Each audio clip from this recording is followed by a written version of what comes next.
بسم اللہ الرحمن الرحیم۔ السلام علیکم ورحمۃ اللہ۔ پروردگار عالم نے اپنے لیے کوئی پروٹوکول نہیں رکھا مگر اپنے حبیب پاک صلی اللہ علیہ وآلہ وسلم کے لیے پروٹوکول رکھا، یہ کہ اگر تم نے رسول اللہ صلی اللہ علیہ وآلہ وسلم کی آواز سے اپنی آواز کو بلند کیا تو تمہارے کیے ہوئے سارے اعمال ضائع ہو جائیں گے اور تمہیں خبر بھی نہ ہوگی۔ دوسرا یہ کہ اگر نبی کریم صلی اللہ علیہ وآلہ وسلم کے کسی فیصلے کے اگینسٹ کبھی تم نے سوچا بھی تو تمہارے سینے سے ایمان کو نکال دیا جائے گا، صاحب ایمان نہیں رہو گے، صرف اس بات کی وجہ سے کہ تمہارے دل میں رسول اللہ صلی اللہ علیہ وآلہ وسلم کی مخالفت آ جائے، ان کے کہے کے اگینسٹ مخالفت آ جائے، کوئی ناپسندیدگی آ جائے تو ایمان باقی نہیں رہے گا۔ تیسری چیز یہ کہ دو چیزیں ایسی ہیں جو پروردگار عالم ضرور قبول فرماتا ہے،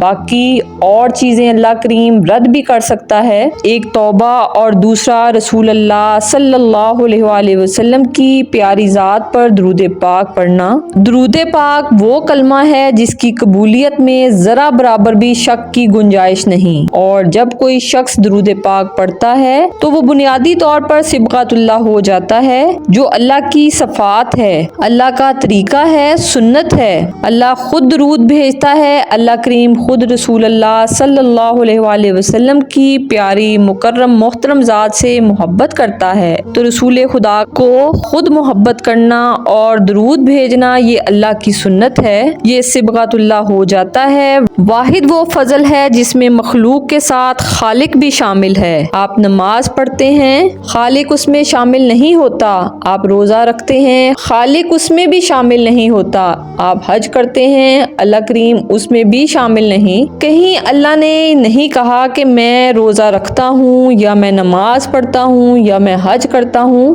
لیکن درود پاک ایک ایسی مکرم محترم اور مقرب قسم کی عبادت ہے کہ اللہ کریم فرماتا ہے میں اور میرے فرشتے محمد الرسول اللہ صلی اللہ علیہ وآلہ وسلم کی پیاری ذات پر درود پاک بھیجتے ہیں۔ اے ایمان والو، تم بھی درود و سلام بھیجو۔ سلامتی بھی یہ وہ دعا ہے کہ کائنات میں اگر اس سے بڑھ کر کوئی دعا ہوتی تو اللہ اپنے رسول صلی اللہ علیہ وآلہ وسلم کے لیے وہ چاہتا کہ وہی دعا دی جائے، رحمت کی، برکت کی، سلامتی کی۔ اس کا فائدہ یہ ہے کہ جو چیز آپ ڈیلیور کرتے ہیں وہی آپ کو ریٹرن میں ملتی ہے، ایک فائدہ یہ ہے، اور دوسرا اللہ آپ سے راضی ہوتا ہے، آپ صبغۃ اللہ ہوتے ہیں، اللہ کی سنت پر عمل کر رہے ہوتے ہیں۔ آپ جب رسول اللہ صلی اللہ علیہ وآلہ وسلم پر جب رحمت بھیج رہے ہوتے ہیں تو برکت بھیجتے ہیں، سلامتی بھیجتے ہیں، تو یہ سب کچھ آپ کی طرف لوٹایا جاتا ہے، آپ کو بھی یہ چیزیں نصیب ہوتی ہیں کہ جو بھی گفٹ آپ حبیب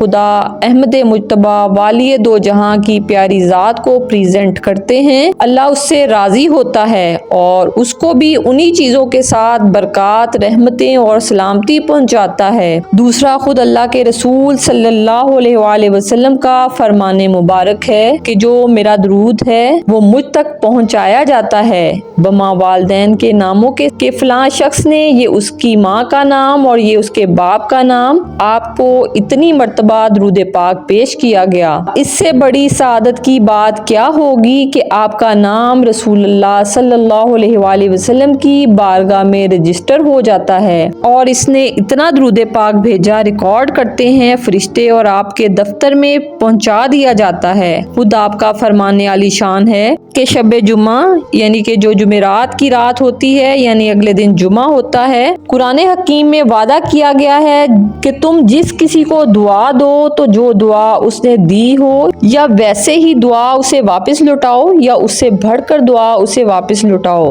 اب یہ قرآن کریم کی صفت ہے، یہ قرآن کریم کا حکم ہے رسول خدا صلی اللہ علیہ وآلہ وسلم کے لیے بھی اور سب کے لیے بھی۔ اس لیے جب کوئی شخص کملی والے کی ذات پر درود پاک بھیجتا ہے، دعا بھیجتا ہے، سلام پڑھتا ہے، تو رسول اللہ صلی اللہ علیہ وآلہ وسلم بھی اس کے لیے دعا فرماتے ہیں۔ قرآن کے قانون کے عین مطابق تو یہ جنت کی بشارت ہے درود بھیجنے والے کے لیے، جب کوئی پیارے حبیب پاک صلی اللہ علیہ وسلم کو دعا بھیجتا ہے تو وہ بھی ریٹرن میں بہترین دعا بھیج رہے ہوتے ہیں، اور جس کے دعا گو رسول اللہ صلی اللہ علیہ وسلم ہو جائیں اس کے لیے تو کوئی خطرہ ہی نہیں، کوئی دوزخ کا ڈر ہی نہیں، کوئی آگ کا ڈر نہیں، انشاءاللہ اللہ کے ہاں اس کی مغفرت ہے، اس کی بخشش ہے۔ تو درود پاک بخشش کی ضمانت ہے۔ یہ بھیجنے والا یعنی آپ کو یہ یقین کامل ہونا چاہیے کہ ہوا کے دوش پر آپ کی چیز جا رہی ہے اور پیارے حبیب پاک صلی اللہ علیہ وسلم کو پہنچ رہی ہے۔ یہ آپ کا گفٹ میرے آقا کریم صلی اللہ علیہ وسلم کملی والی سرکار